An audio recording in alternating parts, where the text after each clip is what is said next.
Пропадна и последниот тендер. 14 години во штипската деветолетка Тошо Арсов, најважните работи чекаат на промена.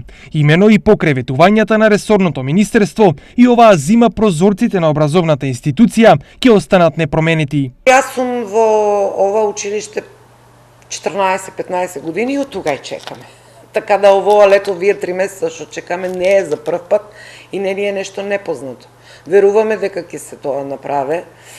Јас најмногу би сакала, нели? Проблемот е познат на локалната самоуправа, од каде потенцираат дека реконструкцијата нема да чека уште долго, зашто тоа е еден од приоритетите. Важно е дека таму училиштето треба да има реконструкција и ќе биде реконструирано, но бидејќи тоа не е под наши ингеренции, овој проект очекуваме кога ќе ни информира Министерството за образование, да информираме јавноста за натамошните чекори и за реконструкциите кои што ќе следат. Се друго ние стоиме на располагање за одредени зафати во тој дел. Треба да се изработат некои пристапни патеки со што би се олеснил пристапот на дечињата и на родителите до тоа основно училиште. За промената на столаријата да се случи, неопходно е да се распише нова јавна набавка и да се избере најповолен понудувач.